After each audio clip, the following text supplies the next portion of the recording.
Greenwood, Greenwood, Greenwood. We are back and better than ever. My name is Jonathan Graves, and I'm your sports editor for GreenwoodTodaySports.com. And as always, I'm joined in studio by the ever North Carolina wearing Mark Davis of Carolina Spikes. How you doing today? I'm good. We're here to talk to you, as usual, about a little bit of high school softball and high school baseball. We're going to update you on some of the scores from last week, some of the major games that were played, and we're also going to update you on some of the games for this week. We're also throwing a little bit of college news. You know you want to talk a little bit about the UNC-Michigan State game tonight, and we'll also throw in some Augusta National Masters information for you. First, though, let's start with high school baseball, and specifically the games from last week. Emerald played Pendleton in a huge region game, and I can't believe it. Emerald lost on a balk of all things. A heartbreaking loss for the Vikings. Mark, talk to me a little bit about what happened in that game. I think it was a misunderstanding between the pitcher. Pitcher was, according to him and some of the fans, the umpire either called time or the batter called time. The pitcher stopped his delivery to the plate and released the ball. Balk, guy on third got awarded the home, and they scored a run. But besides the balk and the whole controversy at the end, I think the Emerald's bats were still dead. That was the main cause of everything. But tonight it's a rematch, and I think this time with probably Woolston on the mound since McKenna pitched last week. That I think it's going to be a battle. I think it's going to be revenge. Well, we'll get to that game later, and we'll give you our picks for that game. But let's move on to the Greenwood versus Easley game. Greenwood lost again in the region to Easley. They're on a little bit of a losing streak right now. Greenwood lost to Easley 6-1. David Barrett, I think that's his name. Yeah, Davis Barrett. Davis Barrett. Yep. He lost. He was the losing pitcher. Greenwood also had a ton of infield errors. I mean, they were booting the ball around the field all night long. Mark, when you're looking at the Greenwood Eagles this year, what are you seeing from them? I just can't understand why they making so many errors on the infield. They got some good players on the infield. Usually Tinsley on third. You got Davis Barrett playing short, and Tasaku, I think. I don't really know his name, but he's a great infielder too. They've also been using him kind of as a closer, haven't they? Yeah, they'll bring him in. He's real deceptive. You've seen the Japanese style pitching. He's straight from that. And he's got a real deceptive delivery and some good pitches. And I don't know. I don't understand it. They hadn't had that much trouble in the past, but that's what's causing games for them right now. Good pitching, but errors in the field. We'll see if Greenwood can get back on track this week against their crosstown rivals, the Emerald Vikings. I think that game's going to be played on Wednesday night. Moving on to a little bit of high school softball game and some of the big games from last week. We had Abbeville versus Crescent. That was a huge region game in the new Skyline region for this year. Abbeville came away with the win, a 2-1 win. Heather Ritchie was her dominant self again. But Kelsey Davis of Crescent also had a good game. Mark, could you talk to me a little bit about what you saw in that game? Well, I just know that it's a battle either way. And with Abbeville coming away with a win, that's huge for them. You know the Crescent Tigers had to be upset.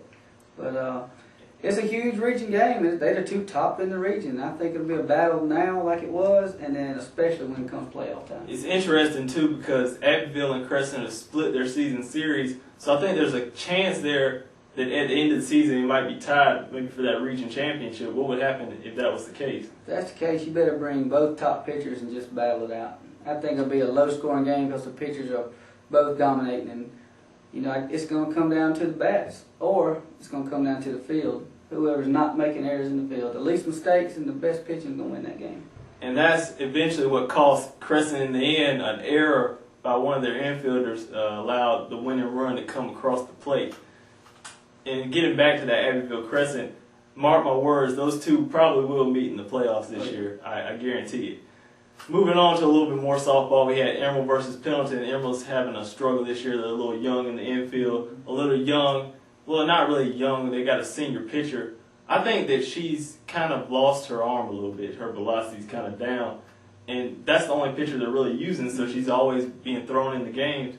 A lot of times she's going up over 100 pitches. Pendleton took advantage of that on Friday night. They beat them and mercy ruled them 10-0. When you're looking at the Emerald Vikings in softball, what are you seeing? Like you said, they're young, and if you have to depend on one pitcher, she could have bad games. Every pitcher's not going to go out there and have their best game every time out, but not only on wear and tear on her arm, wear and tear on her whole body. She's using her whole body to sling the ball up there every game she has to play, and if you use her that much, it's just going to wear her down. But yeah, the pitching, you need more than one. Yeah. I think that Emerald softball, they're eventually going to come around and get their first victory of the season. That's going to be kind of a building block into the next season as they continue to kind of groom their talent. Mm-hmm. I think they got a lot of talent on the team, but like you said, it's just inexperience, and they need more game action. Moving on to the games for this week. We got some games tonight. I think the biggest game tonight in baseball is the one you mentioned, Pendleton versus Emerald. Yeah. We're going to call that the rematch. We're going to nickname that the rematch. Yeah. And we're going to throw a pick out there for you. Who you got in this game? Well, like I said before, if they put Woolston on the mound, I think they'll win probably 5-2, as long as their bats wake up.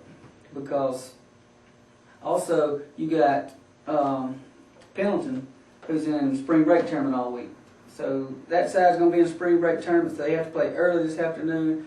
And as long as Emerald's ready early, because I think Pendleton might change their mind, put their minds on to their little spring break tournament.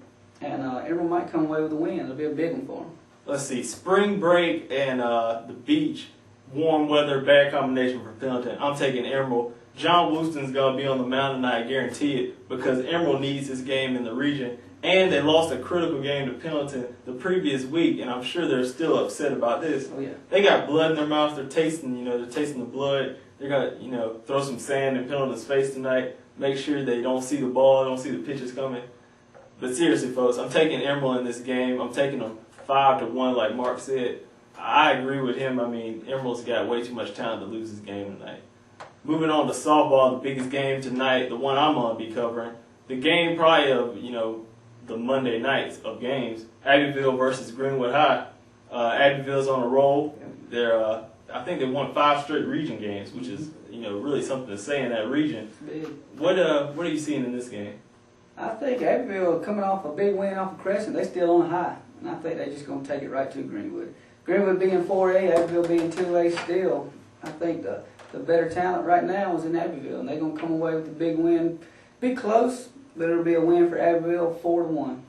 Greenwood had a convincing victory one night against Strong Thurman, but then again they had a close game against Easley in the region. They won 3-2 on a Courtney Lawton game-winning hit.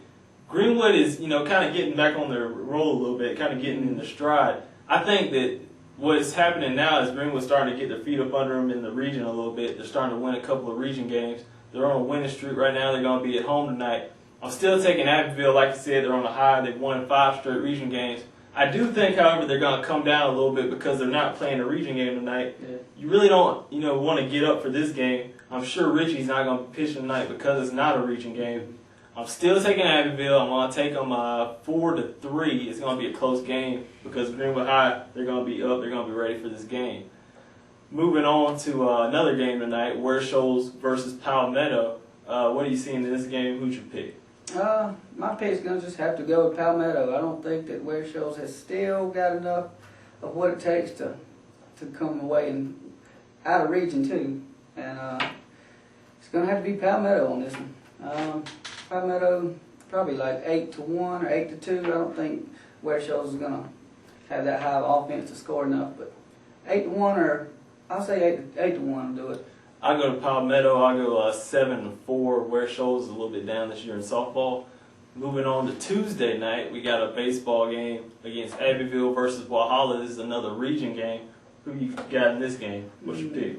Tough one there. Abbeville was on a skid, but they've won a couple here lately. So if Abbeville stays with that and they throw their top pitcher, which I think is Campbell right now against Walhalla, I think they'll come away with a win. Abbeville probably win that one 6-2. Abbeville with some home cooking lately. I think they're going to continue to roll at home. The crowd's behind them, and I think they're enjoying, like I said, the home cooking before.